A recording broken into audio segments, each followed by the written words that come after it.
我东尼尼基松都就别浪，谢谢现在刚进的我家那边么的人家错了，说的说心，顿着说啥西北京中心没到站，人家这些年的人吧，Offrande de 那 mandala. 的心中没的不我一着混了。Shubara Junga Chimbu Dayini Sunje Dunge Tati Yabara Jemba Samye Su Chuni Shoduru Ji. Oh ja. 나 드린 건저 돼. 아다 표시 랍자죠. Aujourd'hui, donc, 아다 간다. c'est en principal, je m'adresse 농구지기. aux élèves de l'école. 대디어래. Et il y a beaucoup de personnes aujourd'hui qui sont ici présentes, qui s'intéressent 당연한 디싱이죠. à cet enseignement. Donc, ce que j'ai voulu vous dire tout d'abord, 최승현디. 아니. quand on parle du Dharma, 이숨콘에 여대시. 다 들은 거. donc c'est quelque chose qui a existé il y a plus de 2000, 3000 ans. Donc aujourd'hui, quand nous sommes arrivés au XXIe siècle, donc toutes les machines, la science s'est améliorée. 미스뮬 매드버진데 들이켜서 취재 이야기했으니 당아도 것을 롱샤에 되버지 되는 차도가 Donc nous savons, beaucoup de personnes se disent que le dharma, la spiritualité n'est pas importante grâce à toutes ces machines et à ces choses matérielles qui se sont améliorées. Quand on parle de la religion, donc de se questionner quelle est c'est ça à quoi avoir cette religion avec le XXIe siècle.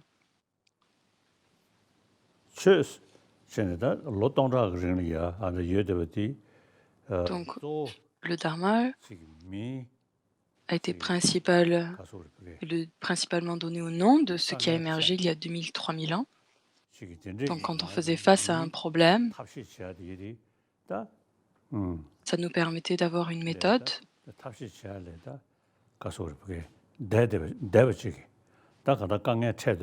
C'est quelque chose qui nous aidait en fait. C'est quelque chose qui nous venait à l'esprit quand on parlait des trois joyaux, le Bouddha, quand on faisait face à différents problèmes. C'est ce qui se présentait à l'esprit. Alors aujourd'hui, dans le monde, beaucoup de personnes, donc 7,5 milliards d'humains,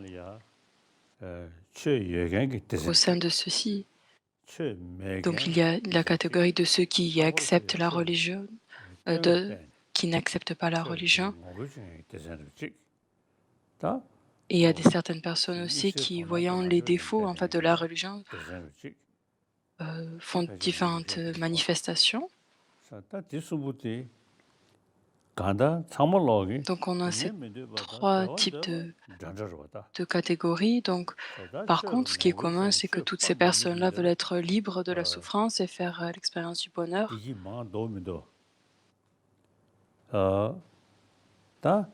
Donc se questionner si on pratique la religion, est-ce qu'on arrive à obtenir plus de bonheur ou pas? Les personnes qui sont religieuses, quand elles font face à un problème, elles ont quelque chose capable en fait de placer leur esprit sur un certain sujet. Par exemple, si la personne est chrétienne, ayant confiance en fait et foi en le Dieu et se rappelant de Dieu et de la bonté de Dieu, ceci aide cette personne-là quand elle fait face à différents problèmes. Donc il y a différentes religions, toutes les religions qui acceptent un Dieu créateur. Donc quand elles font face à un problème, elles ont quelque chose sur laquelle elles peuvent dépendre. Et même toutes les religions, elles parlent toutes de cette idée de il faut la bonté, il faut ce bon cœur, il faut que nous pratiquions la bienveillance. Tout ceci est un point commun à travers toutes les religions. D'habitude, j'ai l'habitude de m'exprimer ainsi. Donc ces différents types de différentes religions, c'est les religions des humains. Donc basées sur chaque humain au moment, au moment où il est, au moment de sa naissance, au moment de la naissance, l'amour, la bienveillance, l'affection devient très importante. Et c'est pour ça que, en fait, cet amour, cette bienveillance est quelque chose de naturel, de spontané, qui est inné chez les humains, chez les êtres. Quand on parle de ces différents êtres transmigrants, et en particulier les humains, nous sommes complètement dépendants de la société. Donc quand on parle des animaux, l'oiseau, les différents types d'animaux, ils sont tous dépendants de leur propre communauté, de leur propre groupe. Et naturellement, dans n'importe quel groupe auquel ils appartiennent, ils ont ce sentiment d'amour et cette affection. Donc il n'y a personne qui puisse en fait survivre tout seul dans son coin comme ça. Il faut que la personne, un individu, dépende naturellement donc de cette société et c'est pour ça que ça nous indique que nous avons cette nature spontanée, innée d'amour bienveillant et ça, on peut l'appliquer à tous les êtres, tous les animaux, tous les êtres vivants parce que chaque être dépend de sa société pour survivre. Quand on parle d'humain, comprenant en fait que la nature humaine, la nature innée c'est l'amour bienveillant. Et donc c'est pour ça quand on parle de la religion comme étant la religion humaine, malgré le fait que les personnes pensent de différentes choses, telles la colère, la jalousie, ça existe aussi dans la conscience des animaux. Toutes les personnes font l'expérience de ces différentes émotions. Donc, quand quelqu'un, on-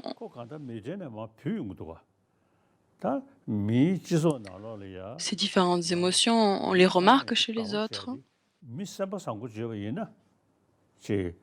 Même tout le monde aime quelqu'un qui a un bon cœur. Donc que la personne ait une éducation ou pas, qu'elle soit habituée ou pas, si la personne a un bon cœur, autour de cette personne-là, tous ses amis, les personnes vont être attirées et vont aimer cette personne-là. Et ça, c'est très clair, n'est-ce pas? Donc toutes les différentes religions, elles parlent de l'amour et la bienveillance.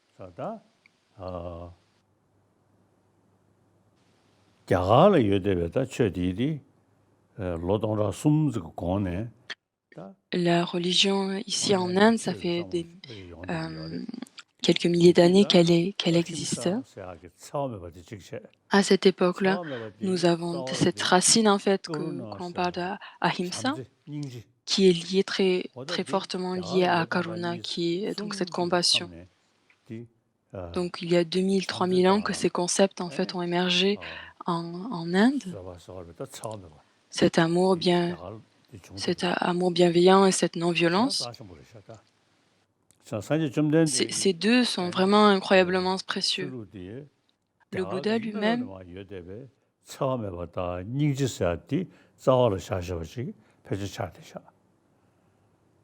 et peut-être on peut même dire que les enseignements du Bouddha sont basés sur ces deux racines aussi, celle de cette non-violence et de cet amour bienveillant. Malgré le fait qu'il y ait différentes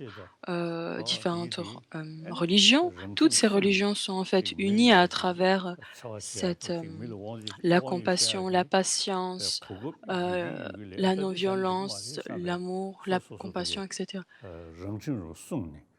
Elles sont tous ce point commun.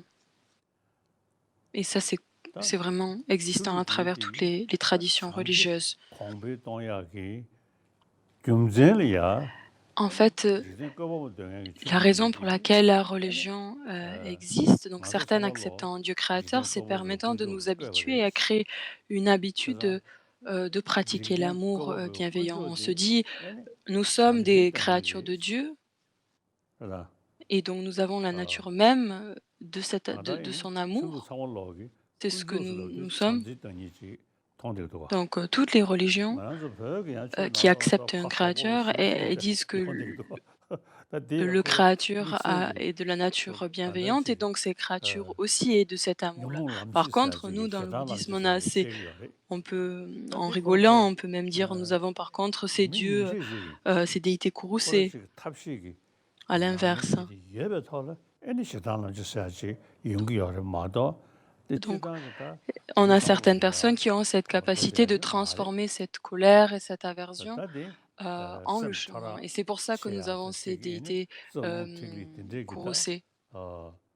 Donc, utilisant les différents gouttes et vents subtils, la conscience la plus subtile, euh, pouvant utiliser donc la colère et l'attachement comme le chemin.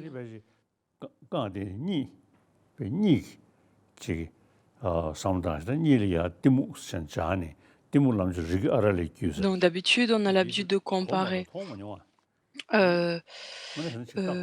l'ignorance. L'ignorance est souvent comparée à un sommeil. Donc, j'ai jamais vu vraiment prendre l'ignorance comme le chemin. Donc, prenant en fait ces trois poisons comme le chemin, ce sont des choses qui doivent être abandonnées, ce sont des choses qui ont des défauts, mais par contre, les utilisant et l'association avec une méthode et pouvant s'engager dans un chemin. Donc, par exemple, on a différents médicaments, on a différents poisons. On les mélange avec autres substances. Malgré le fait que ce soit du poison, on arrive à les associer à ces différentes substances que ça peut être appelé après un médicament. Donc c'est pareil en fait, quand on a ces émotions négatives et c'est ce qu'on dit, c'est ce qui est indiqué en fait quand on dit prendre les émotions perturbatrices comme le chemin. Et ça c'est une pratique tantrique. Et c'est peut-être pour ça que nous avons donc ces déités courroucées.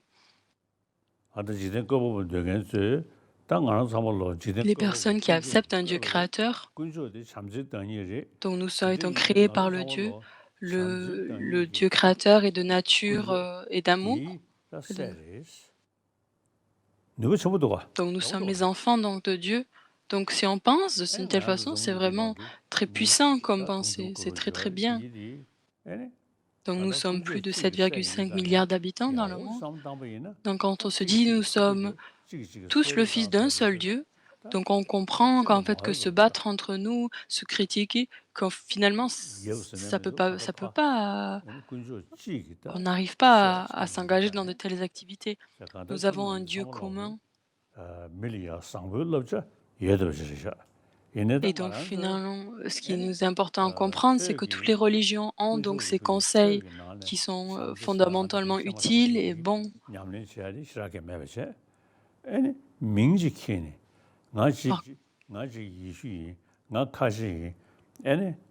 Et finalement, les personnes qui ne s'engagent pas dans ces pratiques d'amour bienveillant, mais plutôt ils se disent moi je suis ceci, moi je suis chrétien, moi je suis musulman, moi je suis bouddhiste, sans vraiment se questionner vraiment la pratique ou ce qui est conseillé dans la religion même.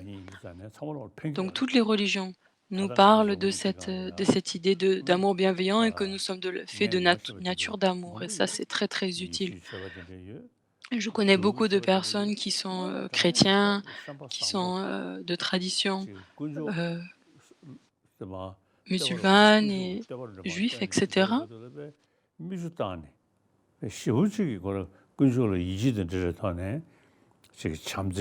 Et vraiment, quand ils rendent différents hommages aux dieux, à leur Dieu créateur, c'est très touchant comment ils ont une très forte foi et un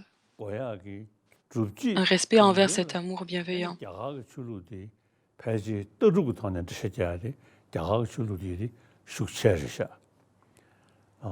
Peut-être on pourrait dire en relation avec cette idée d'amour bienveillant, la tradition religieuse en Inde, avec différents points de vue philosophiques, est peut-être le plus extensif.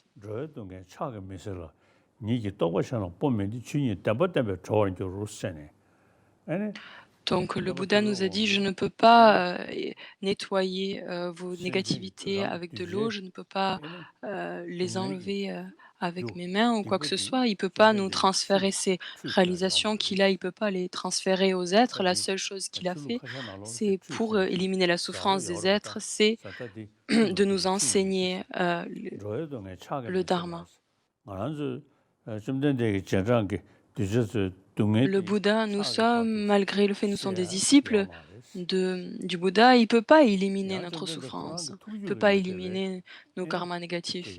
Donc toutes les réalisations qui sont présentes sur le continuum mental du Bouddha, celles de l'abandonnement, des négativités et l'accomplissement des qualités ne peuvent pas être transférées à ses disciples.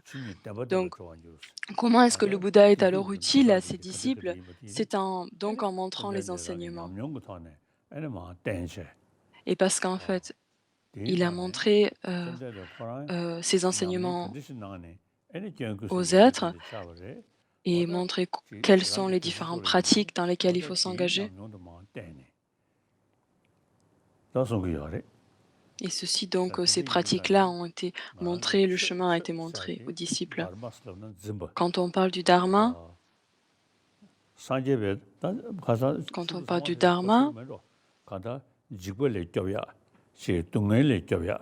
donc en fait, peut-être est-ce que toutes les religions acceptent cette idée-là que de pouvoir nous protéger de la peur, de nous protéger de ce monde?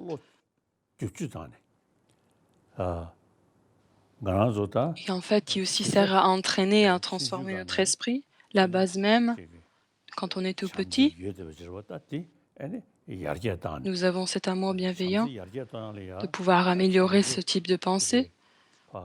Cet amour bienveillant, alors,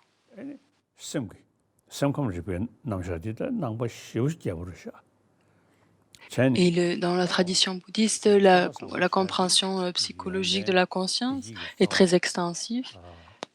Donc, comprenons que l'amour bienveillant est en fait la racine même du bonheur. Il y a énormément de qualités à cet état d'esprit-là et que nos amis vont aussi être beaucoup plus heureux, nous serons beaucoup plus heureux.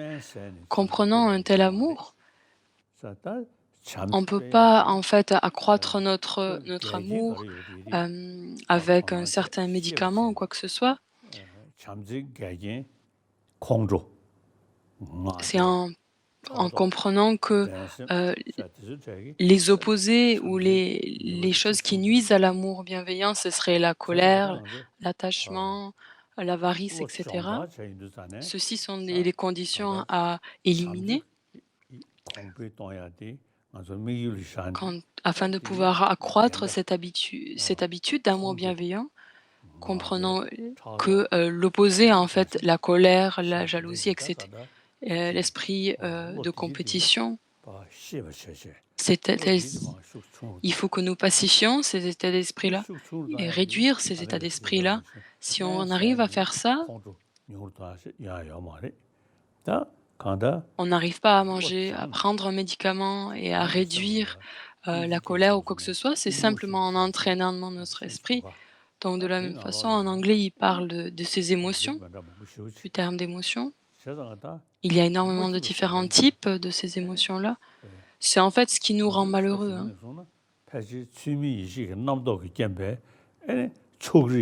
Et peut-être c'est en fait un esprit qui est qui prend un certain point de vue basé sur l'apparence des pensées discursives qui sont créées par notre conscience. Et cette apparence-là n'est pas en accord, n'est pas en accord avec la réalité. Et ceci, en fait, confond notre esprit, trouble notre esprit. Ces pensées discursives qui ne sont pas en accord avec la réalité. Donc ceci, ce type de changement d'habitude, de changement de pensée, ceci devient une activité comme une forme de s'entraîner dans sa propre psychologie. Donc on a ces différentes traditions, des textes qui sont en pali, en sanskrit. Donc tout d'abord, nous avons les 3 pratiques entraînement supérieur de la discipline, de l'éthique. En fait, Ensuite, basé sur l'entraînement supérieur de l'éthique morale, nous avons 아주 이루디 공연십에 티주도가 다들 공연십이 거간다 가서 그렇게 가라주 류드던 제등에 지단게 에네 속자 제로 저자 사대주 도리가 에네 지부게 미그루데 nous, 깡깡디를 때되게 공연십이 nous prêtons principalement attention à ces objets extérieurs, à nos objets sensoriels, comprenant, on n'arrive pas en fait à utiliser notre conscience mentale de façon complètement efficace. Et en fait, on est complètement distrait.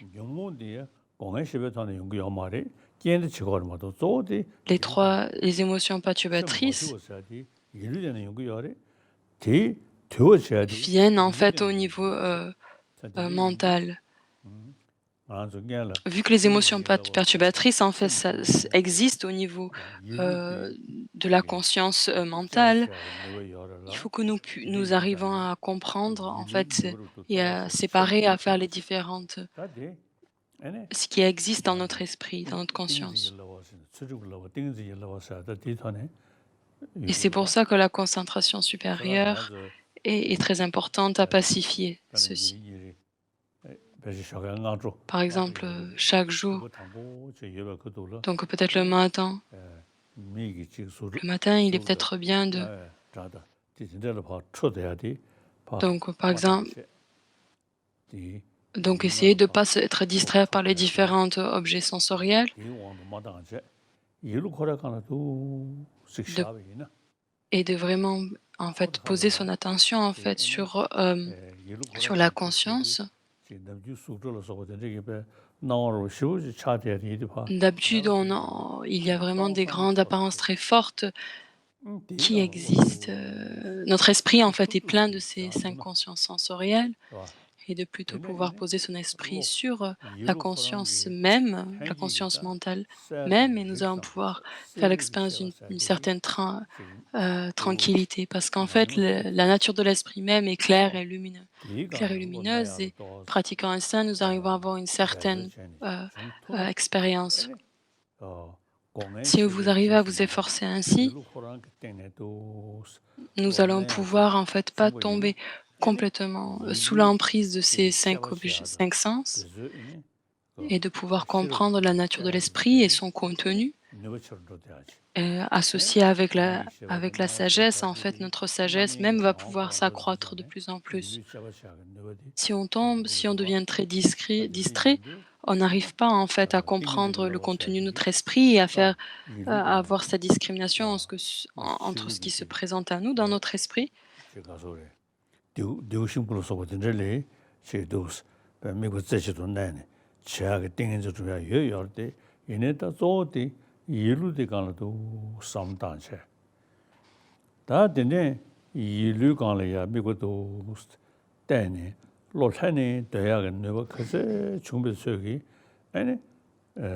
on arrive à poser notre conscience sur notre esprit et à s'habituer de plus en plus, la force, notre capacité à s'engager, à renforcer notre concentration va s'en suivre.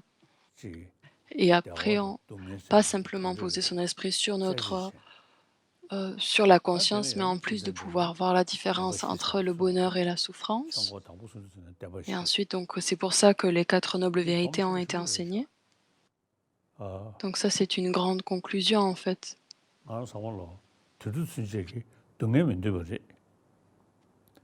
Donc nous voulons tous les êtres transmigrants, tous les êtres, nous voulons être libres de la souffrance. Par contre, on fait l'expérience de beaucoup de souffrance. Parfois on souffre, parfois on ne souffre pas. Pourquoi? Parce qu'en fait, c'est un signe en fait que cette souffrance-là dépend d'une certaine cause. Donc c'est pour ça qu'on fait l'expérience de la sensation de souffrance basée sur différentes conditions. Et la base même, en fait, est que l'esprit malheureux, en fait, est basé sur ces pensées discursives qui ne sont pas en accord avec la réalité. Et même ça distrait, ça perturbe énormément ces éléments en fait dans notre corps. Par contre, si notre esprit est très très distrait, on a une tension artérielle qui s'accroît, la souffrance corporelle est en fait très liée finalement à notre conscience. Si on arrive à avoir un esprit tranquille, notre corps arrive aussi à rester tranquille et en bonne santé. Donc on a la souffrance mentale, on a aussi la souffrance corporelle. Et non seulement ils viennent de cause et de conditions, il n'y a aucune de ces deux souffrances qui viennent euh, de leur propre côté. C'est pour ça que le Bouddha nous a enseigné alors la deuxième noble vérité, celle de l'origine.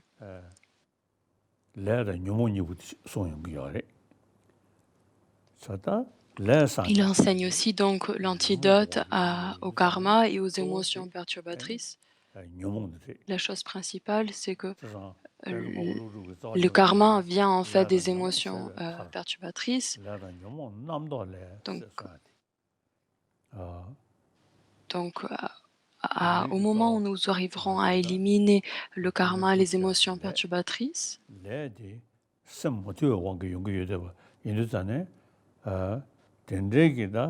le karma, en fait, lui vient de ces émotions perturbatrices.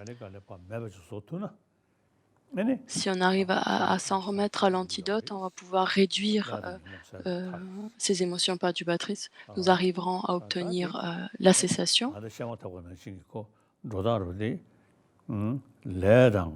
Nous projetons différentes choses sur les choses extérieures. Donc nous avons le karma, donc ces 10 actions viennent, en fait, ce karma est accumulé par les émotions perturbatrices et qui lui-même vient de ces pensées discursives qui sont produites par la conscience mentale et erronée, qui n'est pas en accord avec la réalité. Et donc la chose principale là, c'est que ces différentes formes, etc., ces formes, ces différents objets sensoriels nous apparaissent comme existant de leur propre côté. On a confiance, on croit en fait que ces objets-là existent de leur propre côté. Et à la suite de ça, l'attachement, la colère est donc générée. C'est pour ça qu'on parle de ces karmas et de ces émotions perturbatrices au moment où ils seront éliminés. Ces pensées discursives qui ne sont pas en accord avec la réalité, cette apparence que les choses existent de leur propre côté, on a cette apparence que les choses sont vraiment cristallisées, sont réellement réifiées. Et c'est pareil, ce qui est expliqué dans la physique quantique. Donc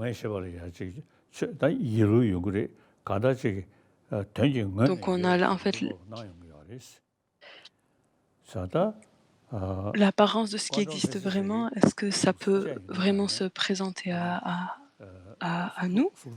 Donc ce serait la cessation en physique. Donc la physique quantique nous dit, même si nous avons ces différentes apparences de ces objets sensoriels apparus à l'esprit, mais au réel mode d'existence, en réalité, elles n'existent pas de telle façon. Donc pareil, si on va à la recherche d'une certaine forme, on arrive à ces atomes, mais on n'arrive pas à pointer du doigt, ça c'est la forme, ça c'est comme s'il y avait un truc vraiment solide qui peut vraiment être pointé du doigt. Il n'y a rien qui peut être désigné ainsi. Et ça, c'est expliqué par la physique quantique. Vraiment, de croire que l'apparence n'est pas en accord avec la réalité. Cette apparence est erronée. Et ça, c'est ce que la physique quantique enseigne. Quand on va à la recherche, ces différents atomes, tout est basé donc sur les atomes. Et ensuite, on retombe en fait sur la conscience qui projette. Et en fait, on comprend que c'est l'esprit qui en fait projette ces différentes pensées, ces différents concepts en fait sur les objets même. Donc ça devient associé et expliqué. C'est similaire d'une certaine façon à ce qui est dans voie du milieu. 쟤네 Donc, 어컴이 j'avais 되더니 un ami que je connaissais, il 쟤네 s'appelait Jaja 쿼텀 Jamana.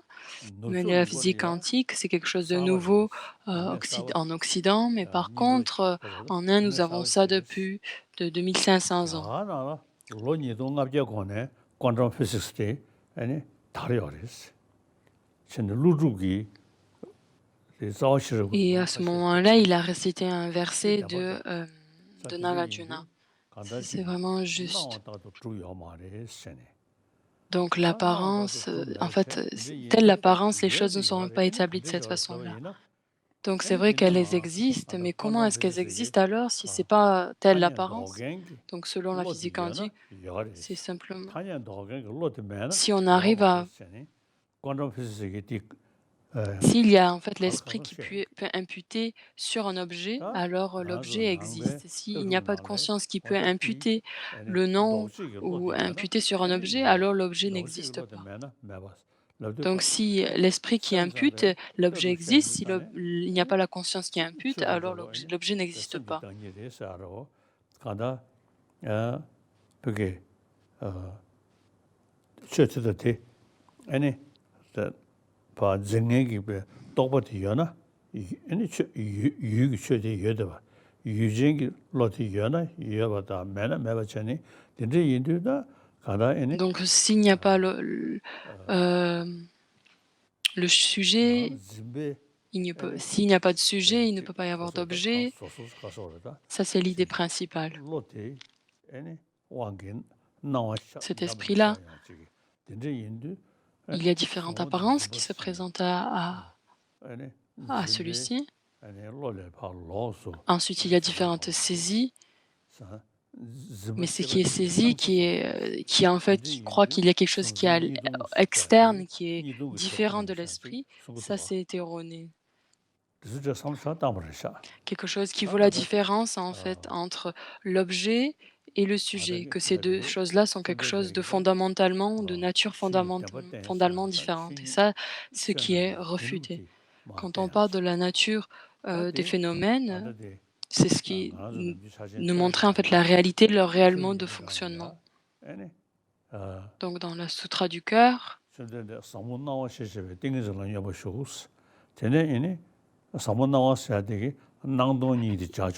est en méditation, en équilibre méditatif sur la production indépendante, sur la production indépendante, et l'incité des phénomènes. Shariputra donc lui pose quelques questions et sa réponse est la forme est vide, la vacuité est la forme, la vacuité n'est pas autre que la forme n'est pas autre que la vacuité. Donc comprenant que les phénomènes existent, ils existent en relation l'une à l'autre. Si on arrive on cherche l'essence d'une certaine objet. La forme est vide, la vacuité est la forme. Il n'y a aucune essence qui ne peut être trouvée. Il n'y a rien d'autre qui existe à l'extérieur de la forme, rien d'autre qui existe à l'extérieur ou hors de la vacuité. Donc comprenons que les objets sont vides de cette essence, de cette existence intrinsèque, comprenons qu'elles existent en dépendance à une autre et qu'elles sont simplement imputées. Donc dans l'entrée dans la voie du milieu, dans la sagesse fondamentale de Nagarjuna aussi, c'est expliqué. Donc ce sont des choses qui existent simplement de façon conventionnelle comme une telle renommée à travers le monde. Si on va à la recherche de cette dénomination, il n'y a rien qui peut être trouvé. Donc quand on va à la recherche du Tathagata, où est le Tathagata? Il est un avec les agrégats, hors des agrégats. S'il n'est ni un ni l'autre, il n'y a aucun Tathagata qui existe à l'extérieur des agrégats. Il n'y a aucun Tathagata qui fait un avec les agrégats. Donc où est alors ce Tathagata? Donc si on cherche en fait ce Tathagata, on n'arrive pas à trouver un Tathagata qui existerait de son propre côté.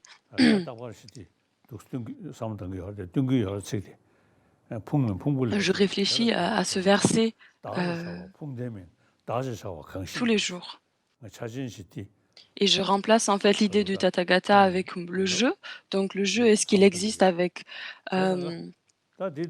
avec les agrégats? Est-ce qu'il est quelque chose de différent des agrégats?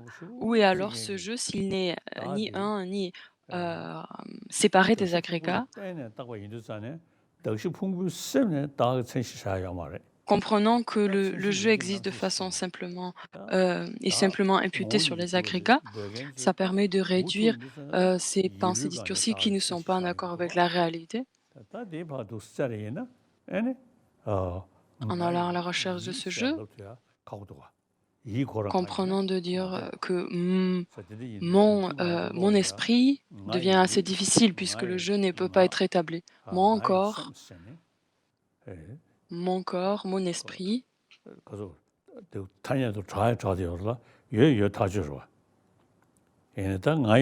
Donc oui, ils existent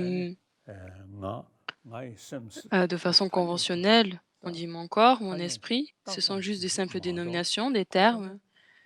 Et c'est juste simplement imputé sur un certain objet. Mon corps, mon esprit. Il y a, où est ce jeu en fait qui serait celui qui posséderait mon corps et mon esprit? Je réfléchis à ça tout le temps. Dès que je me lève, je fais un petit tour, une petite kora et je réfléchis à ça immédiatement. Où est ce jeu quand je marche, je me demande qui est ce jeu qui marche. Donc ce jeu qui marche, il existe de façon conventionnelle, mais il n'y a aucun jeu qui existe de la façon dont il se présente à moi dans mon esprit, tel il apparaît dans mon esprit.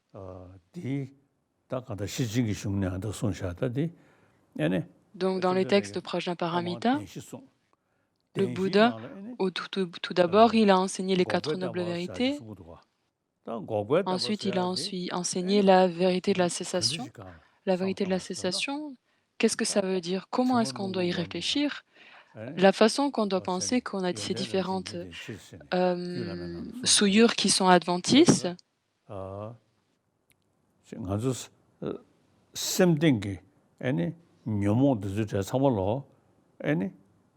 Donc la nature même de notre esprit, en fait, qui contient toutes ces émotions perturbatrices qui émergent, en fait, viennent de ces 3 poisons, viennent de l'ignorance. Et comprenons, si on n'arrive pas à éliminer la racine même de cette ignorance-là, tout peut être éliminé, toutes ces émotions perturbatrices peuvent être éliminées. Donc, le plus on recherche notre esprit, c'est-à-dire allant à l'inverse de l'ignorance, on arrive à développer de plus en plus de certitude. Et donc,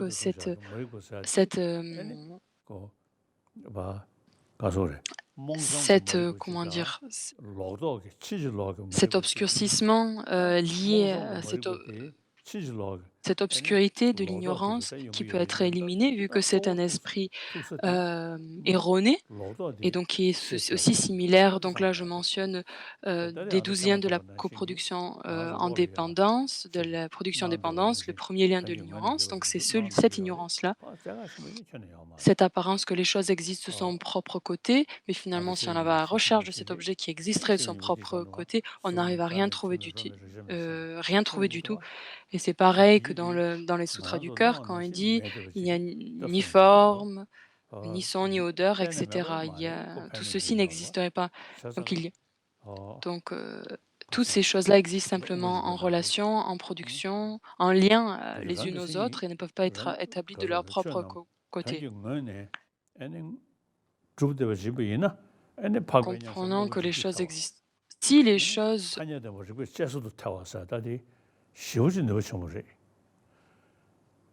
si elles existeraient de leur propre côté, la méditation,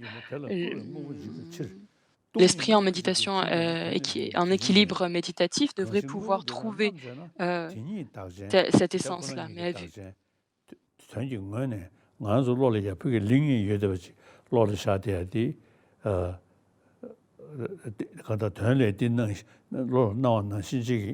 Donc si les choses existent comme telles elles nous apparaissent, nous devrions pouvoir le trouver.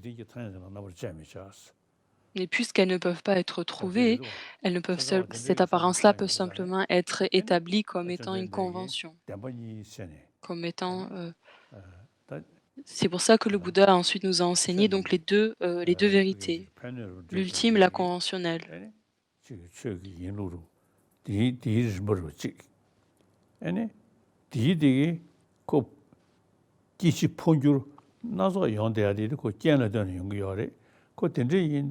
Comprenant que le phénomène existe de simple en relation à l'une ou l'autre et qu'elle ne peut pas exister de façon indépendante.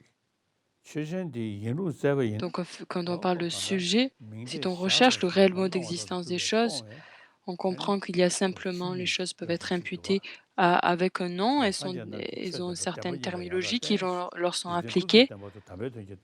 Et c'est pour ça qu'il faut dépendre en fait de ces deux vérités, l'ultime et la conventionnelle. La conventionnelle qui nous explique que les choses sont renommées et l'ultime qui nous explique le réel mode des existences des choses. Tout d'abord, le Bouddha nous a enseigné donc à tourner la première roue du Dharma, donc qui a été principalement en pali. Ensuite, nous avons en langue sanscrite, donc la deuxième tournée du roue du Dharma, principalement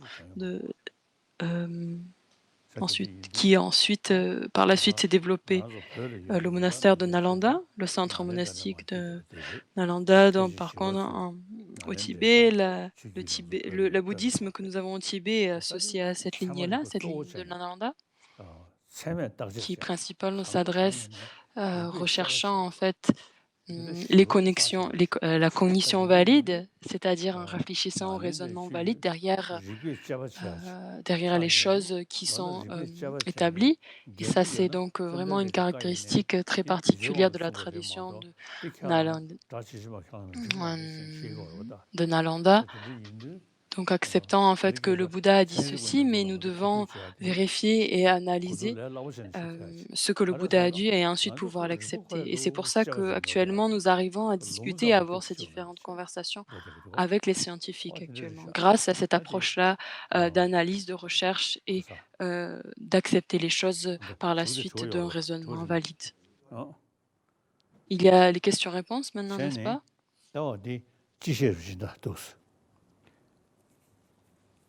Donc ça, c'était juste une discussion un petit peu générale.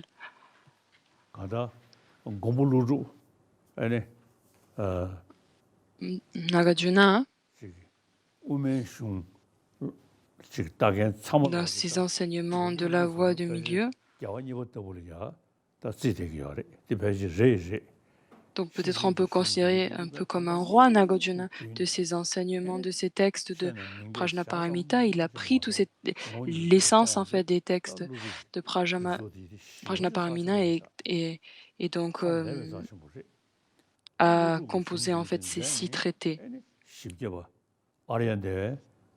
Et ensuite on a ensuite les différents textes de Aryadeva qui expliquent en fait ce qui est mentionné par Nagarjuna. Ensuite, les textes de Buddha Palita aussi expliqués. En fait, l'intention de Nagarjuna qui a été expliquée et présentée le mieux peut-être est par Dharmakirti, dans l'entrée de la voie au milieu. De pouvoir apprendre un tel texte, quand j'étais petit, je me dis c'était vraiment quelle opportunité incroyable. Dharmakirti, alors, il y a aussi l'entrée de la voie au milieu, il y a aussi son autocommentaire. Je le lis encore et encore. C'est vraiment un texte incroyable. C'est un texte que nous devons lire encore et encore. Nous avons ces 6 traités de Nalanda. aussi traité de Nalanda. Nous avons la guirlande de joyaux, aussi de Nagarjuna, la sagesse fondamentale.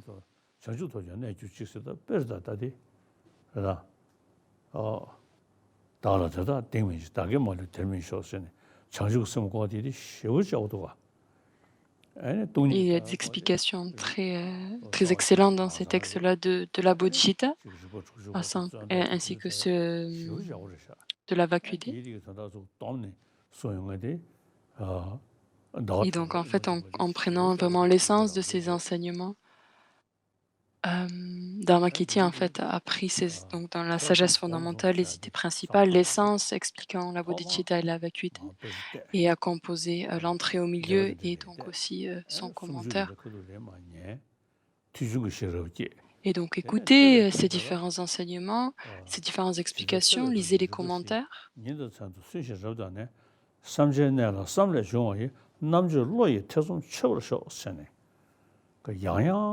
Et en fait, en faisant ceci, nous allons pouvoir encore et encore réfléchir à ces sujets-là, créant une habitude et se familiarisant avec ces différents textes, nous allons pouvoir développer une compréhension et ensuite, nous allons pouvoir éliminer et dissiper notre doute et pouvoir assurer de façon certaine et comprendre clairement les points de vue basés sur un raisonnement qui seront alors immuables.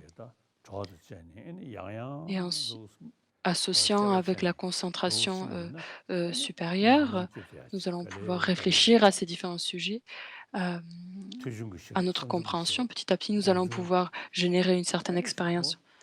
Et basée donc par la force de l'écoute, par la force de la réflexion, par la force de la méditation, nous allons pouvoir développer ces différents types de sagesse. La tradition de Nalanda est vraiment une tradition qui est associée, qui est en harmonie avec le raisonnement, et donc en harmonie avec la science. Au pays des neiges, au Tibet, Shiwatsu a permis en fait de donner l'introduction de la tradition de Nalanda. Et beaucoup d'êtres sacrés ont émergé au Tibet, parce qu'en fait, simplement par la bonté de Shiwatsu, en fait, permettant ces enseignements de Nalanda à se répandre à travers le Tibet. Et il s'engage lui-même dans sa pratique, dans sa méditation, dans l'étude. Dans le monde actuellement, des pratiques, il y a beaucoup de pays bouddhistes, mais par contre, des personnes qui arrivent à pratiquer de façon l'écoute, la réflexion, la méditation de façon tellement unifiée, tellement équilibrée. Peut-être que il n'y a aucun pays tel le Tibet dans lequel sa pratique est tellement sérieuse. C'est en phase sur l'étude du bouddhisme et dans le dharma. Peut-être qu'il n'y a aucun pays tel le Tibet. Nous avons Sokshen Gampo aussi au Tibet.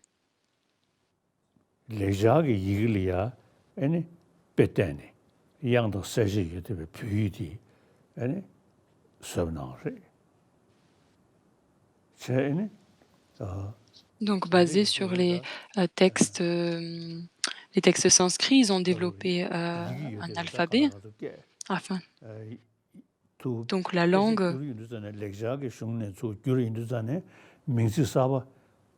Quand ils ont décidé de traduire les textes de sanskrit, ils ont réussi à créer en fait ces différents termes qui sont vraiment une traduction exacte en fait de ces termes sanscrits, et c'est pour ça que le tibétain en fait reste une langue incroyablement adaptée et de pouvoir comprendre et expliquer le dharma, le bouddhisme, le tibétain reste la meilleure langue qui existe.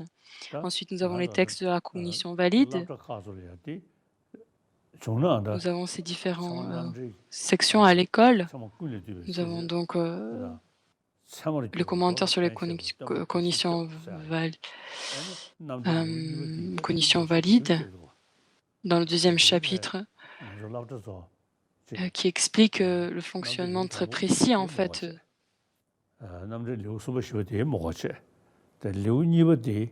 Donc vous n'avez pas besoin. Regardez principalement le deuxième chapitre de texte sur la cognition valide qui explique qu'est-ce que ça signifie, cette cognition valide, en très grande précision. Laissez tomber le troisième et le quatrième pour le moment. Qu'est-ce qui devient une conscience valide? Chaque mot en fait est expliqué, chaque définition est présentée et chaque mot des différentes définitions est expliqué. Donc vous, à l'école, j'ai fait la requête, j'ai consigné que vous l'étudiez. Donc si vous pouvez en fait vraiment étudier ce deuxième chapitre de texte sur la cognition valide,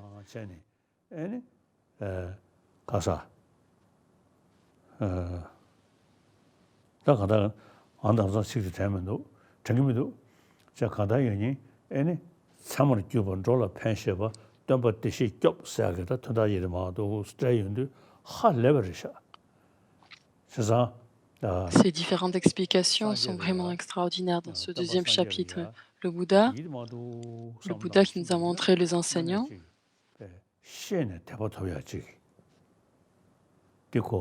c'est en fait par la compréhension qu'il a réussi à obtenir le bonheur, et ce n'est pas simplement en suivant par simple foi.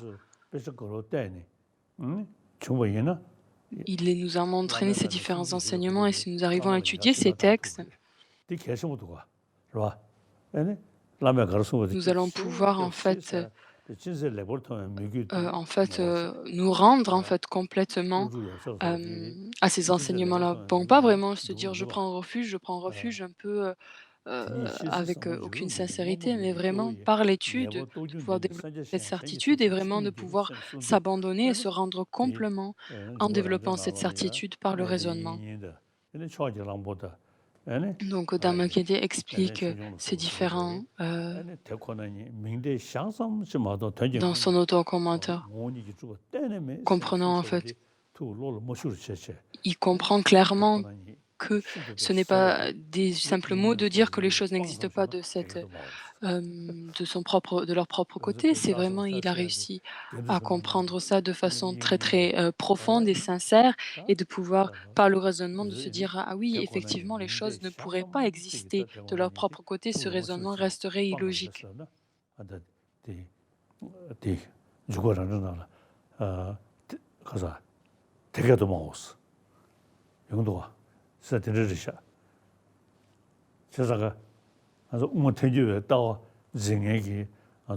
Donc la vue des Prasangika,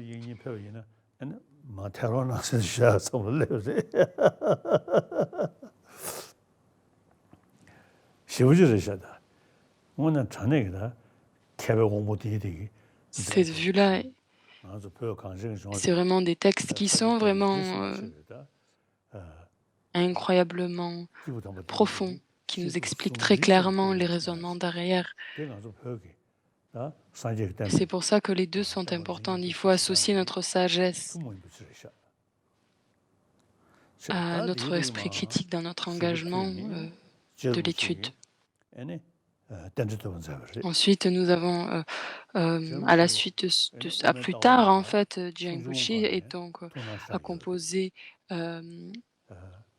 l'hymne à la production indépendance, qui aussi traduit l'hommage au Bouddha Shakyamuni.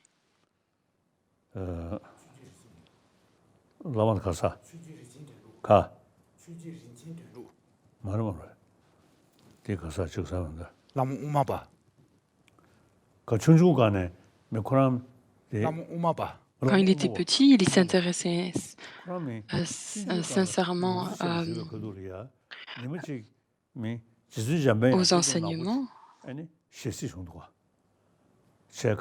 Il s'est présenté devant lui, Manjushri au corps noir s'est présenté devant lui, et son maître, Umapa, disait que c'était... donc, Jiang Boshi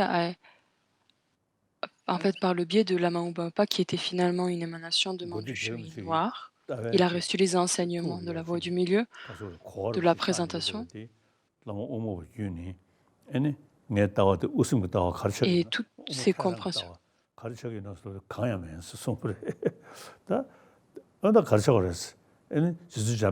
ces compréhensions en fait a été tout enseigné par Ouma. Et donc il a dit un jour où Oumapa lui a dit différents mots qu'il n'a pas vraiment compris. Et Nagarjuna a dit: «Je n'ai pas réussi à comprendre ce qu'il m'a dit» Lama Tsongkhapa a dit à Manjushri: «Je n'arrive pas à comprendre ce qu'il me dit». Il dit: «Ne t'inquiète pas, étudie, engage-toi dans l'étude, purifie tes négativités et accumule des mérites». Et en s'engageant dans telle purification et accumulation de mérites,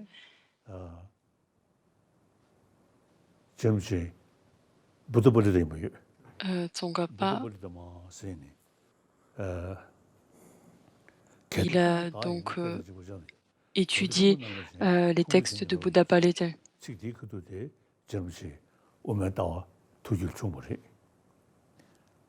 Et donc, grâce à certains versets des textes de Bouddha Palita, il a réussi à générer en fait la vue de la vacuité, comprenant et en fait développant cette certitude que les choses n'existent pas de leur propre côté et que les choses existent simplement par renommée, par simple convention. Il n'y a rien qui n'existe pas, qui ne soit dépendant.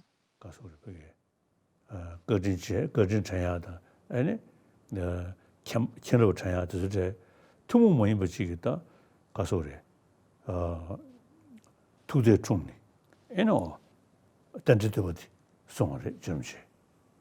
donc, c'est à la suite donc, de ce qu'il ait réalisé la vacuité qu'il a composé ce texte de l'hommage à la production indépendante.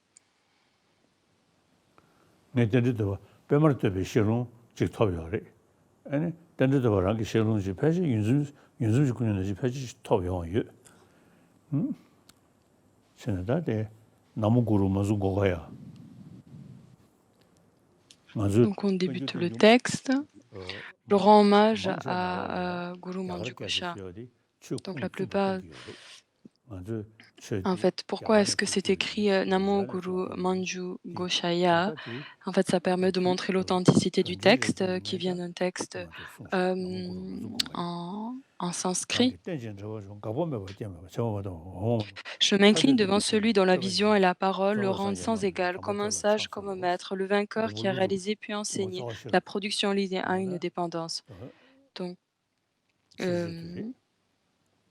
Nagarjuna a composé la sagesse fondamentale. Ça, c'est donc d'où vient l'idée, en fait, le sujet même de ce texte-là est tiré donc ces textes de Nagarjuna. Si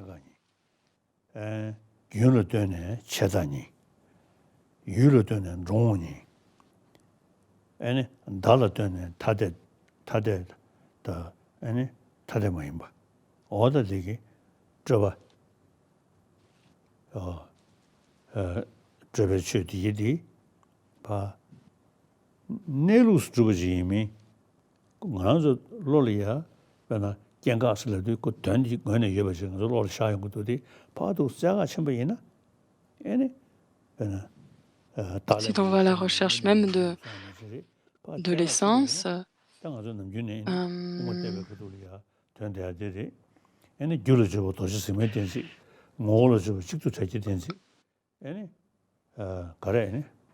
que ce qui est produit en dépendance n'a ni production, ni cessation, ni permanence, ni annihilation, ni aller, ni venir, ni identité, ni différence. Exempt d'élaboration, il est en paix.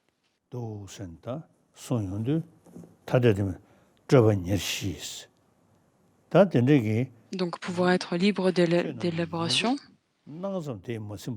comprenant la nature même de ces phénomènes-là. Si on va à la recherche, quel est le réel mode d'existence des choses, il n'y a rien qui peut être trouvé. Cet esprit-là qui voit ce réel monde d'existence, alors nos conceptions erronées vont naturellement être réduites. Et c'est à ce Bouddha-là qui a réalisé ceci que je rends hommage. il y a différents. C'est pas juste parce qu'il a ces différents signes majeurs et mineurs de son, de son corps. En fait, c'est parce que cet esprit qui saisit les choses comme comme ayant une existence propre et que ceci peut être éliminé par un certain raisonnement, comprenant en fait et de pouvoir générer la conscience mentale, de pouvoir voir le réel mode d'existence tel qu'il existe euh, et qui permet d'éliminer ce sommeil de l'ignorance. Je m'incline devant celui dont la vision et la parole le rend sans égal comme un sage et comme maître, le vainqueur qui a réalisé puis enseigné la production lisée à indépendance. Donc quand on parle de la vision, c'est celui qui sait, celui qui montre, qui est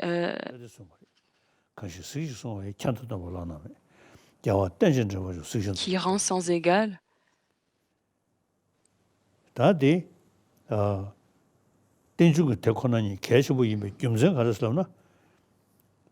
Donc quelle est la raison pour laquelle la production indépendance est très importante à connaître? C'est parce que l'ignorance est la racine même de tous les maux de ce monde transitoire.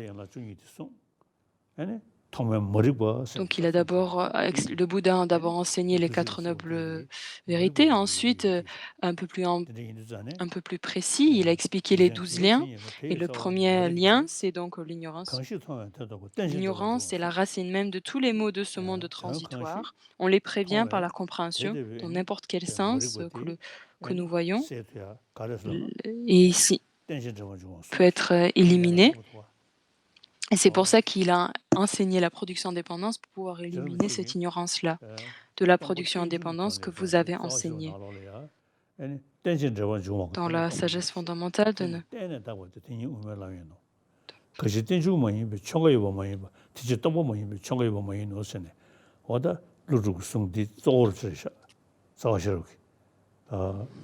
ce qui est produit en dépendance, ceci est expliqué comme étant la vacuité. Ceci est une désignation en dépendance et ceci est la voie du milieu.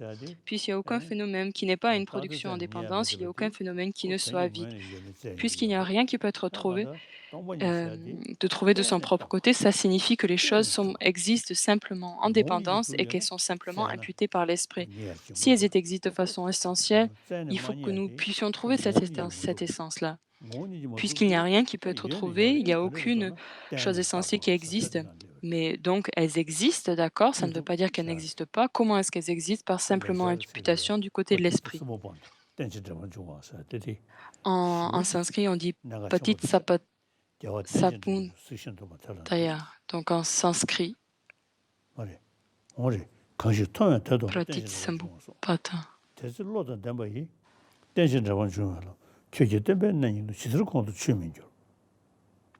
Comment donc l'intelligent pourrait-il ne pas comprendre que le chemin des productions dépendantes est l'essence de ton enseignement? Ceci étant, ô Sauveur, qui pourrait trouver une merveille plus grande et plus digne de louange que ton enseignement sur la production dépendante?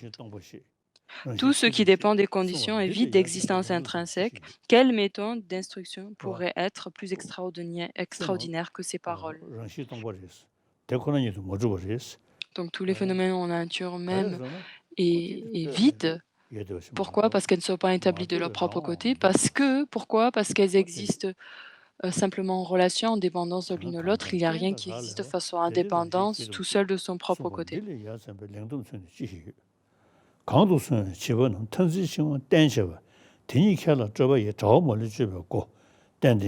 Par une mauvaise interprétation de l'existence dépendante, les puérils renforcent les liens des vues extrêmes, mais pour les sages, c'est le moyen de trancher entièrement le filet des élaborations.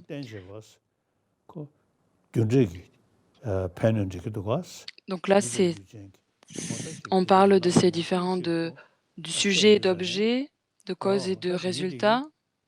Ceci est indiqué dans ce verset-là.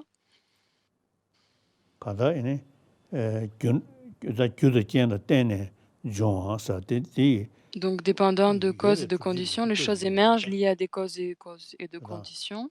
Les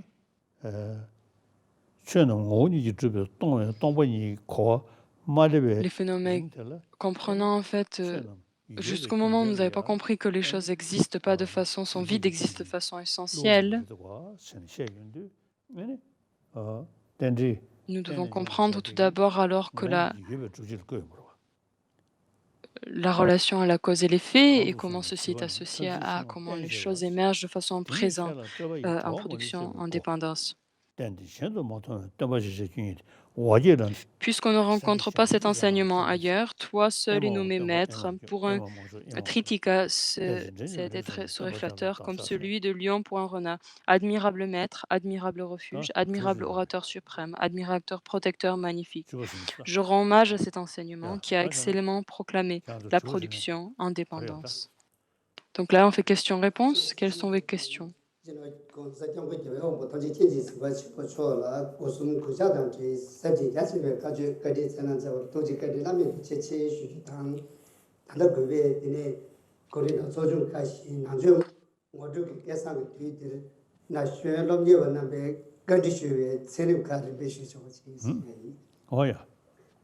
Donc, il rend hommage à sa sainteté. Et donc, la première question est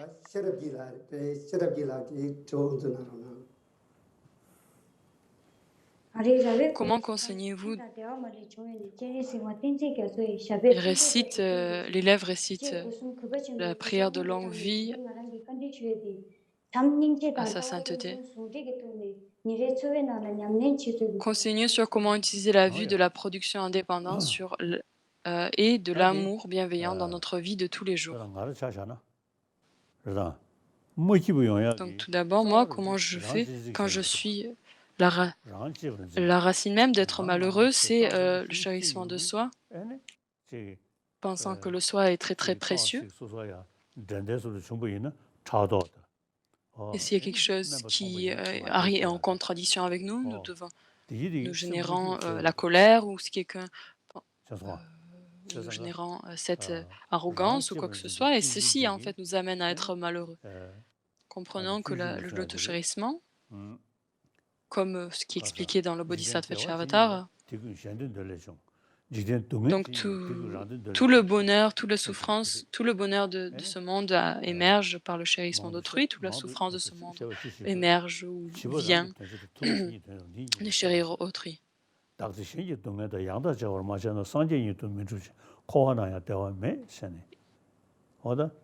de comprendre, en fait, de pouvoir s'échanger avec autrui, son propre bonheur avec la souffrance des autres. Dans le samsara, il n'y a rien qui nous rend heureux. Comprenons que le chérissement d'autrui et en fait nous permet et donc en fait la base fondamentale, la racine en fait de tout bonheur au long terme. Sa sainteté récite un verset de la Machopa.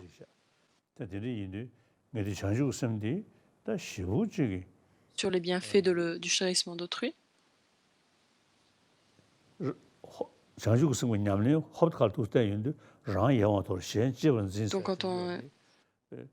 Donc quand on parle de la pratique de la bodhicitta, c'est en fait prêter plus attention à autrui qu'à soi et en fait réduire en fait l'autochérissement et accroître le chérissement d'autrui.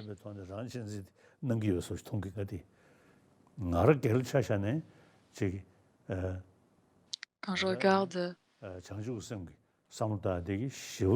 la bodhicitta, dans ma vie même, j'ai eu beaucoup de problèmes dans ma vie, mais j'ai réussi en méditant sur la bodhicitta à ne pas me décourager, en générant du courage et de pouvoir réussir en fait vraiment très tranquille. Et je suis certain donc que c'est la bodhicitta. Bodhicitta est utile à garder un esprit tranquille. Et dès que je me réveille le matin, je pense à la bodhicitta.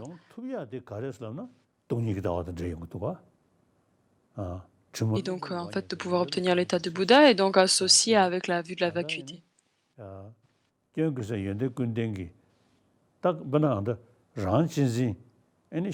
Par exemple, l'autochérissement, on réduit et donc accroître, chérir autrui.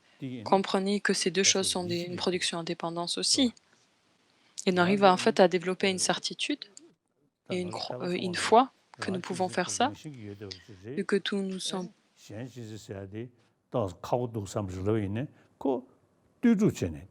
그 경제 En- 때문에 대자 투 인도산에 그 때문에 줘. 근데 지금 타는 연구여 인도산에 돈이 따와 되게 Vu que nous pouvons, l'autocharissement et le charissement d'autrui est quelque chose qui existe de façon dépendance ou une relation aux unes aux autres. 그 처셔대 아니 Quand on 그 parle de l'entrée au milieu, qui permet d'éliminer cette vue erronée, cet état d'esprit erroné, et s'explique donc se basant en fait, dépendant donc de la compassion, de pouvoir cet esprit qui veut, qui souhaite en fait être utile envers les autres n'est pas un état d'esprit qui est une conscience erronée. 시르기 아니 청주를 믹 아니 닝시 셈전을 믹스 청주기 셈스다디 Donc la sagesse a comme objet l'état de Bouddha, la compassion, elle, a comme objet les êtres en souffrance. La chose. Donc, mais sont vraiment très utiles en fait de pouvoir réfléchir à ces deux vues-là, celle de la compassion, de l'amour bienveillant et sur la sagesse. Donc en fait, quand on parle de, même si vous n'avez pas vraiment la foi dans la vie future, si vous pensez vraiment à moi, votre esprit va devenir très très étroit. Vous devrez, efforcez-vous à réduire en fait cette force saisie et de vraiment, comme je vous ai déjà parlé, de réfléchir à ce qui est expliqué dans la physique quantique, telle l'apparence, même s'il y a cette apparence, elle n'est pas exacte en fait. Et ceci va vous aider à garder un état d'esprit tranquille.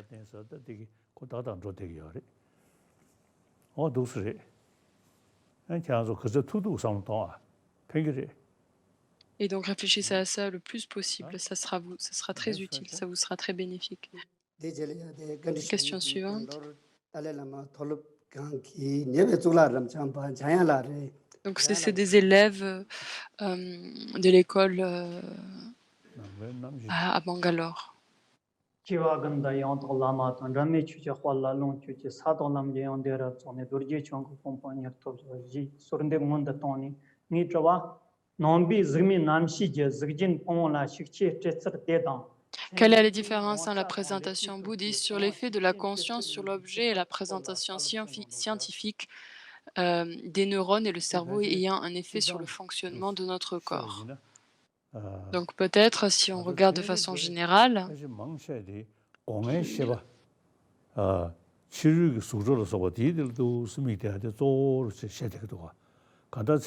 les scientifiques ils regardent principalement leur sujet d'observation principal.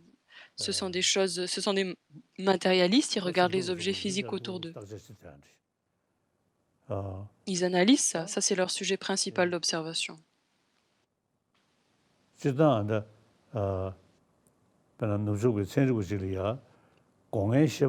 Donc les scientifiques occidentaux,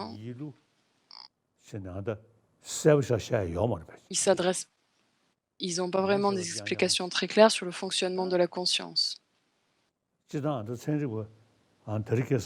En général, les scientifiques, petit à petit, maintenant, ils commencent à réfléchir, à prêter attention à ce monde intérieur, à notre conscience, à la psychologie.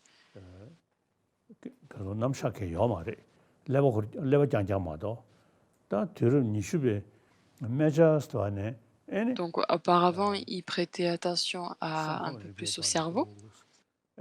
Et maintenant, au XXIe siècle, vraiment réfléchissant à quand on réfléchit, quand on s'habitue à réfléchir d'une certaine façon, ils observent que ceci a un effet sur le cerveau et son fonctionnement. Et le cerveau, lui,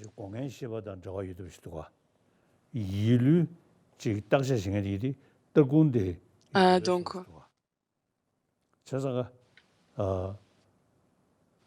en fait, si on arrive à comprendre l'effet et l'entraînement de la conscience, ceci a un effet sur notre façon de percevoir les choses.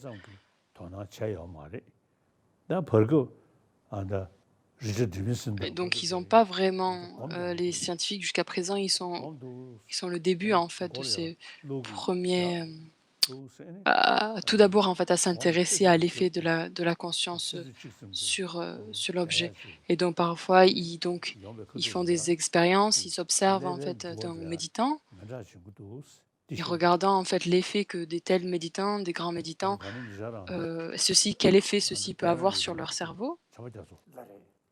Donc, à Taïwan, Jampa Gyatso, donc quand il est décédé, je crois pendant 22 jours, il était en Tudam.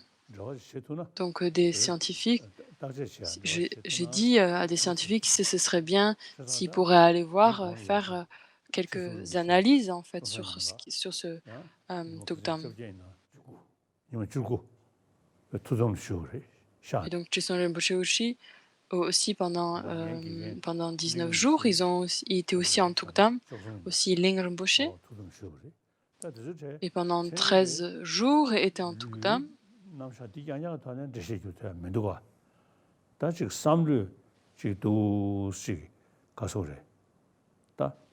Donc les scientifiques n'ont pas vraiment d'explication pour ce phénomène-là.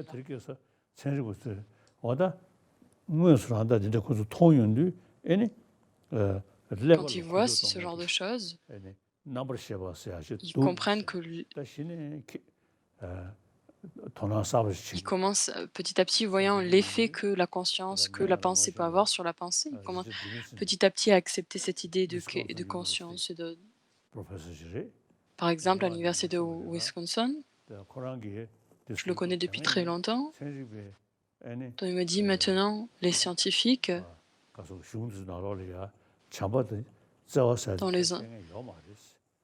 dans les textes scientifiques, il y a très peu, ils parlent de l'amour, la bienveillance, etc., de la conscience. Maintenant, petit à petit, les textes scientifiques, les personnes qui étudient ces sujets-là, les personnes qui expliquent et qui enseignent l'importance de l'amour et de la bienveillance et l'effet sur le cerveau et le corps accroît de plus en plus. Et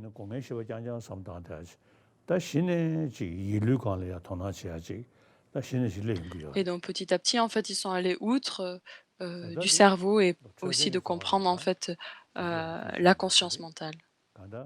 Donc pareil, comme je vous ai dit au niveau de la santé, quand on parle de la santé du corporel, là, il faut que nous ayons une santé mentale. Ainsi, quand on parle de la santé mentale, donc on ne peut pas en fait l'adresser de façon en prenant un médicament, c'est simplement en entraînant notre esprit et de réfléchir qu'est-ce qui se passe, quel est l'antidote dans lequel que j'ai besoin d'appliquer et de pouvoir comprendre que l'auto-chérissement en fait crée énormément de problèmes, crée énormément de malheurs et que le chérissement d'autrui nous permet d'obtenir d'amener beaucoup plus de bonheur.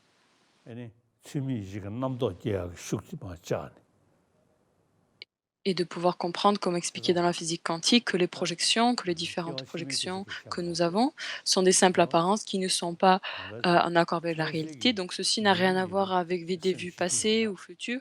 C'est vraiment une façon de pouvoir obtenir une paix de l'esprit, un esprit tranquille de façon quotidienne.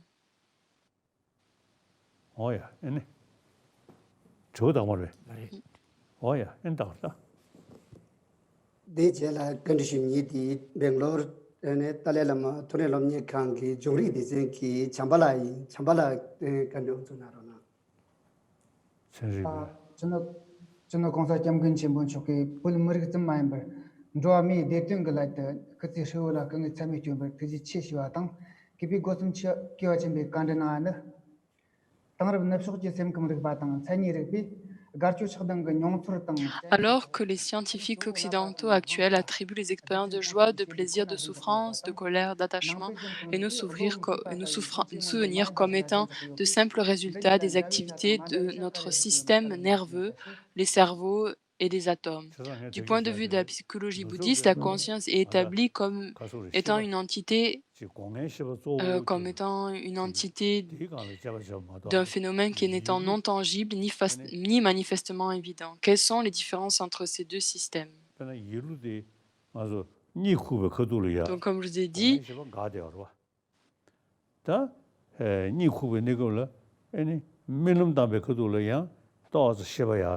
quand nous rêvons, en fait, nos organes sensoriels sont fermés, ne fonctionnent pas.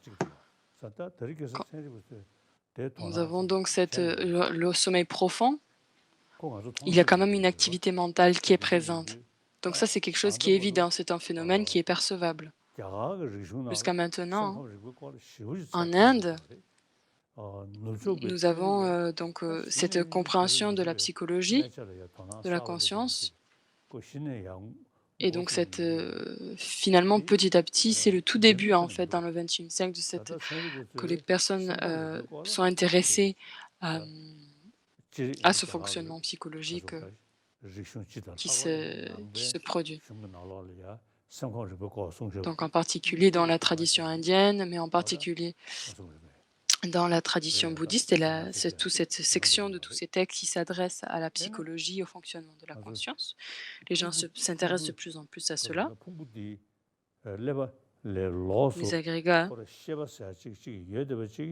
Est-ce qu'il y a donc quelque chose qui serait une conscience qui serait séparée du cerveau de mes agrégats? Donc j'ai certains amis. Il y a des personnes qui se remémorent, qui se souviennent très clairement de leur vie passée, et voyant en fait que leur conscience en fait a quasiment rien à voir avec leur corps.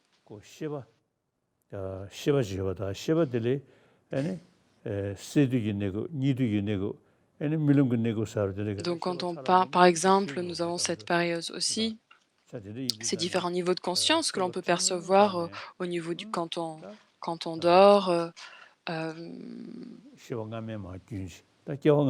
par exemple, et aussi les personnes qui se remémorent et qui se rappellent de leur vie passée, ils arrivent à comprendre qu'il y a un continuum mental qui est là, dans la conscience, comprenant alors que la conscience est quelque chose de séparé, quelque chose de différent du corps ou du cerveau. Donc il y a des personnes qui s'en souviennent.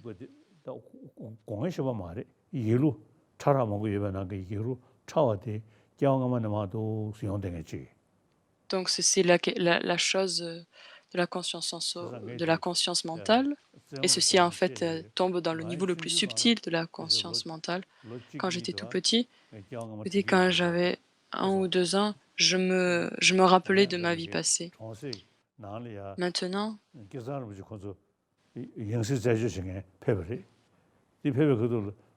il y a des personnes qui sont venues me chercher dans notre village. Je ne les connaissais pas, et le matin, je me suis levée et je me suis réveillée. J'étais vraiment excitée. Gesang Rinpoché, qui est donc venu, qui était en fait à la recherche de la réincarnation du 13e Dalai Lama. Et donc quand il est rentré dans la maison, je me suis immédiatement... Je le reconnaissais et je l'appelais. Donc maintenant, je ne m'en souviens pas du tout de ma vie passée. Quand j'étais petit, c'est sûr, je m'en rappelais très certainement. Mais maintenant, je ne me souviens plus du tout. Donc maintenant, à Lhasa, il y a un petit enfant, Geshe Tuden Tsering. Donc lui, sa réincarnation, il s'en rappelle très très clairement de sa vie passée. Il a dit, je vais en Inde. Son père et la mère l'ont amené jusqu'à Dharamsala. Il m'a dit, j'habite pas ici, il faut que j'aille dans le sud de l'Inde. Ils l'ont amené jusque dans le sud de l'Inde. Ils l'ont appelé jusqu'à Ganden. Il a montré du doigt un endroit à Ganden, donc à Shadsen. Il est arrivé jusqu'à en fait la chambre de sa réincarnation prédécessence. Il dit, ça c'est ma maison. Il a dit, dans cette armoire-là, il a dit, dans cette armoire-là, il y a mes lunettes. Ils ont ouvert cette armoire-là, ils ont trouvé ses lunettes. 뽀지야라네 보무치 파마시가 투스 기왕아마 세고 Il y a une petite fille que j'ai rencontrée, une petite fille qui se rappelait très clairement de sa vie passée. 빈자 남미도 제 Elle arrivait à dire, ça c'était mes familles. Elle arrive à dire très clairement même le nom de famille de 기왕아마 전쟁에 부구치 세고 싶이 전쟁에 저상 드르제디 고치기 Donc il y a de nombreux enfants en fait qui se rappellent de leur vie passée. Parce qu'en fait, c'est en rapport avec notre conscience, notre conscience la plus subtile, donc c'est très différent du cerveau là. 경험이 주야 돼 되셔 세상 못 이고 저 아니 경험이 저기 때는 딱섬 세야 Les personnes qui 모추디 아니 아트마 세야디 시고리 아트마 세 Donc certaines personnes, donc les non-bouddhistes en fait, qui n'arrivent pas à accepter cette idée de vie passée ou future, ils ont alors établi cette idée d'atma, donc un jeu donc qui existerait de façon solide, alors que nous, dans notre tradition bouddhiste, nous arrivons à ce jeu, cette conscience subtile qui va de vie en vie, qui existerait de façon indépendante, de façon c'est une conscience très subtile qui est claire et lumineuse, qui va de vie en vie et donc qui nous permet de nous rappeler de notre vie passée. Donc claire et lumineuse. Si on arrive à, en fait, à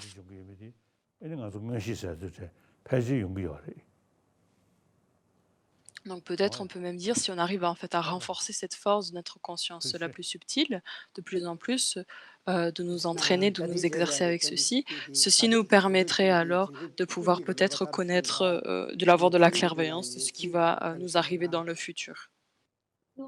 Donc la question suivante.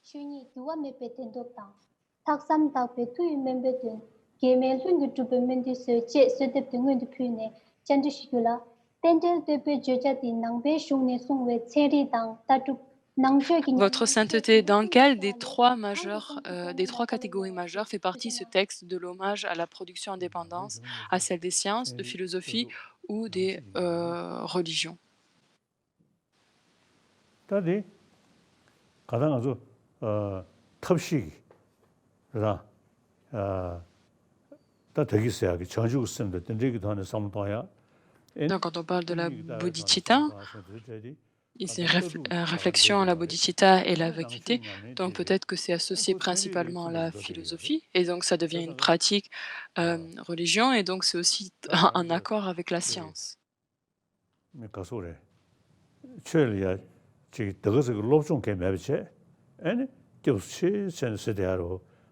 Même si on n'a pas vraiment de... Donc si par contre on s'engage, on est bouddhiste, on dit je prends refuge dans le Bouddha, un peu comme ça, sans aucune réflexion, ça devient pas du tout une philosophie. Auparavant, au Tibet, il y avait un lama qui a enseigné,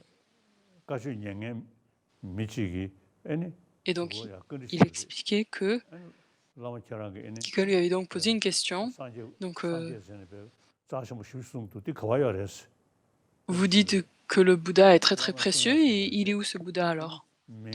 Et le Bouddha n'avait rien à dire.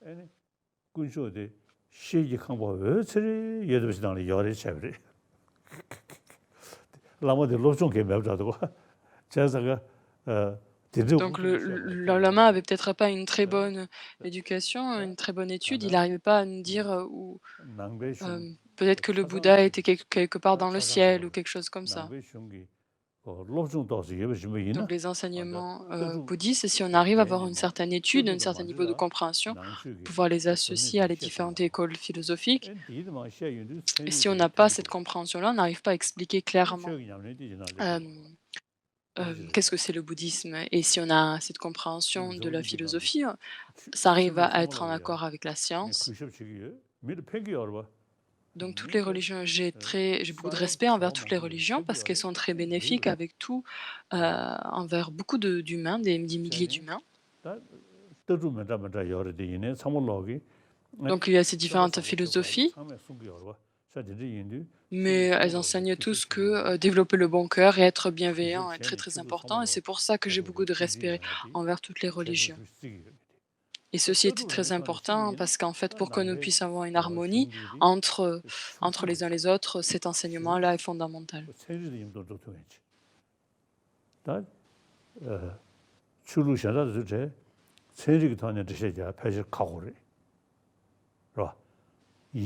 Donc il y a beaucoup de textes qui sont difficiles à expliquer avec la science parce qu'elles sont basées simplement par la foi.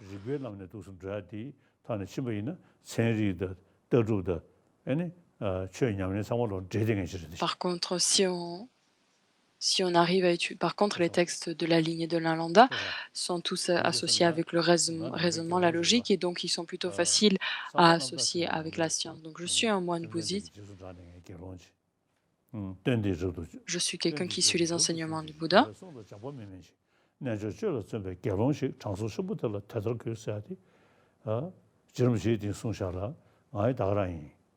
Donc Tsongkhapa a expliqué.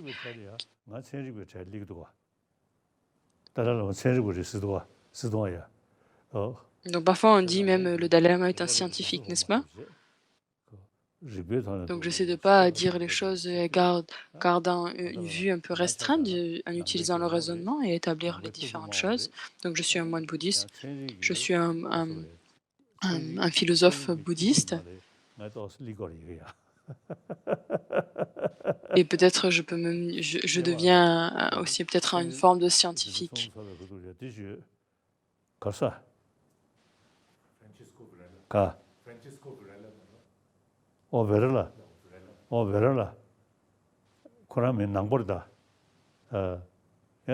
Varala, c'est un bouddhiste, c'est un scientifique. Quand il parle de science,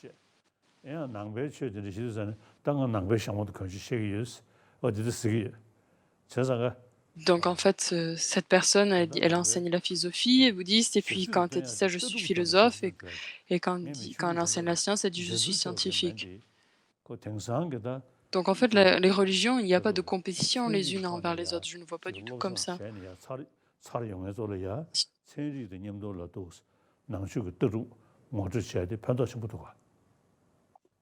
Et je pense aussi, quand nous arrivons à étudier la science, et de pouvoir aussi, par le biais de la science, donner une présentation du bouddhisme, ceci devient très très utile.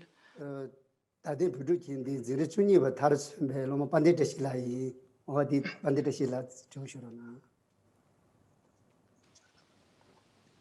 La question suivante.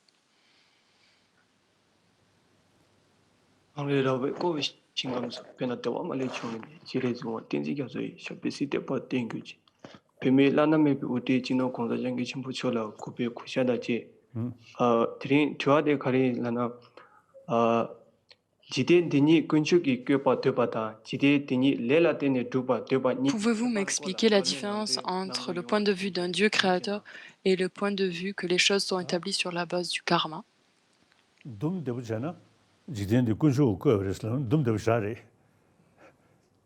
Donc c'est très facile en fait. Le Dieu a créé le monde, c'est son Dieu créateur qui est le... Donc ça c'est une question qu'on doit poser à Bouddha. Comment est-ce qu'il a fait ça? Parfois je blague en disant ça. Hein. Donc ça c'est facile. Hein. Donc l'univers entier a été créé par Dieu. Comment est-ce qu'il a fait ça? Il faut lui poser la question à lui. Le Dieu créateur, quelqu'un qui accepte un Dieu créateur. Donc il a créé toutes les choses. Donc il y a différentes souffrances et de bonheur et de souffrance, et de dire que ce Dieu créateur a créé cette souffrance et le bonheur, et donc toutes ces souffrances et ce bonheur, afin de pouvoir obtenir le bonheur et éliminer la souffrance, il faut qu'on fasse des requêtes et des suppliques au Dieu créateur. Par contre, Si, par exemple, on s'engage à analyser ça de façon que les pandits de Nala dans le feu, il y a beaucoup de problèmes et beaucoup de choses qui viennent à l'esprit, des questions à se poser. Le bonheur et la souffrance, donc, sont, du point de vue bouddhiste, sont acceptés comme venant du karma. Donc, on m'expliquait dans la sagesse fondamentale, on a ces quatre nobles vérités, celle de la souffrance, de l'origine de la souffrance, de la cessation et de la voie. Donc, la souffrance et le bonheur vient du karma et le karma négatif en fait vient d'un esprit. Le karma négatif nous apporte de la souffrance, le karma vertueux nous amène du bonheur. Et donc c'est pour ça que nous expliquons les choses comme étant une cause et un effet. Il y a aussi ces conditions qui coopèrent en fait, les conditions on pourrait dire secondaires ou les causes secondaires. Parce qu'à différentes causes, pour amener le résultat, la cause a besoin de certaines conditions. Ce seraient les causes secondaires. Et nous voyons ça de façon matérielle autour de nous. Donc la cause principale et les causes secondaires. Donc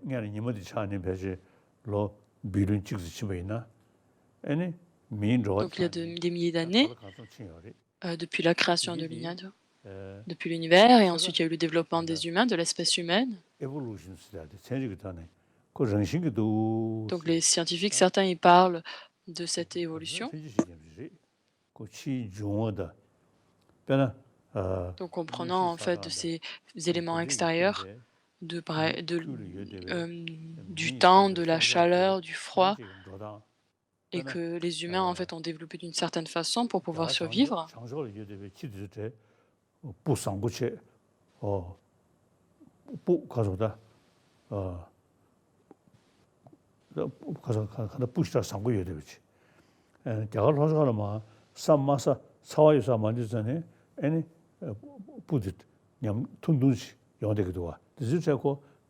Donc par exemple, les choses qui sont les chiens qui sont plutôt au nord euh, ont beaucoup plus de poils et les chiens qui sont plutôt dans les lieux chauds ont des poils beaucoup plus courts. Donc c'est en fait regardant le lien aux conditions extérieures et comment le corps physique adapte à celui-ci. Donc ceci devient une condition secondaire.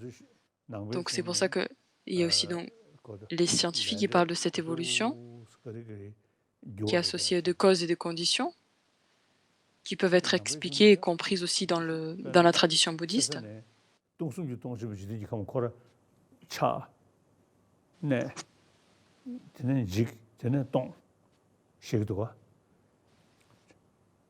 Donc on a ces différentes périodes de l'univers qui sont présentées dans les textes bouddhistes, qui en fait qui naissent, qui restent et qui petit à petit se dégénèrent et qui en fait se terminent.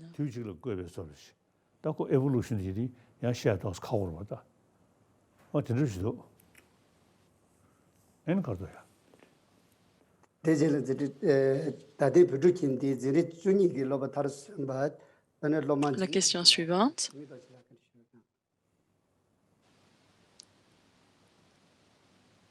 방자남라 까진 신도체 공세경경 첨부초라 점지시와 당자 아니 드린 고급대균의 그베 독지신주지 휴도 총성 아니 캡도킬레게 강사지다 캡도귤레메겐게 강사니게 팔라 아니 코란이 미제 팔라. Prenons une personne religieuse et une autre qui ne l'est pas. Selon vous, quelles sont les différences dans leur manière de mener leur vie?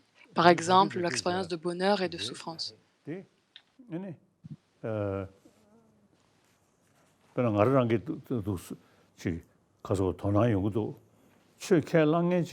par exemple, la différence entre quelqu'un qui est religieuse ou pas, donc j'en ai parlé aujourd'hui. Donc, par exemple, si quelqu'un a accepté assez croyance de Dieu, donc ils s'en remettent à Dieu quand ils font face à différentes difficultés. Par contre, un bouddhiste, donc n'importe quel problème, ils font l'expérience dans cette vie-ci. Donc il y a toujours, en fait, on peut toujours avoir espoir dans nos vies futures et de ne pas trop, en fait, garder un état d'esprit très, très restreint parce qu'on a toujours, en fait, cette vue beaucoup plus large de vie en vie. En fait, ça nous permet, en fait, de pouvoir endurer différentes difficultés ayant une telle pensée. Donc quelqu'un qui n'est pas religieuse du tout, de suite, quelqu'un qui n'est pas religieuse et qui, quand elle fait face à difficultés, elle peut être, quand elle fait face à différentes difficultés, sa réponse c'est quoi? C'est de consommer différentes drogues ou alcool et puis même ça peut nous amener au suicide puisqu'il y a aucun espoir, en fait. Les personnes qui se suicident, ceci arrive, en fait.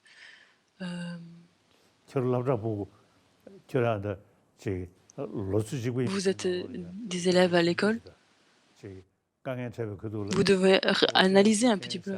Quand vous faites face à, vous faites des différentes difficultés, quand vous récitez des manies, vous récitez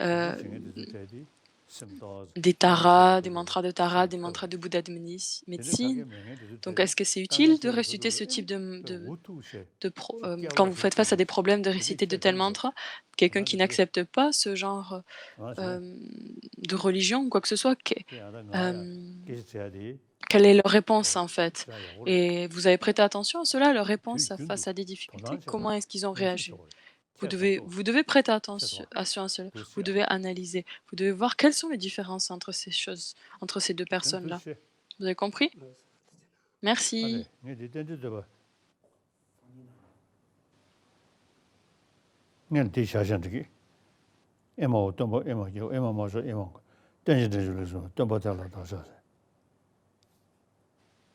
Donc, admirable maître, admirable refuge, admirable orateur suprême, admirable protecteur, magnifique, je rends hommage à cet enseignement qui a excellent proclamé la production, indépendance. Donc voilà, on en reste là pour aujourd'hui. Merci.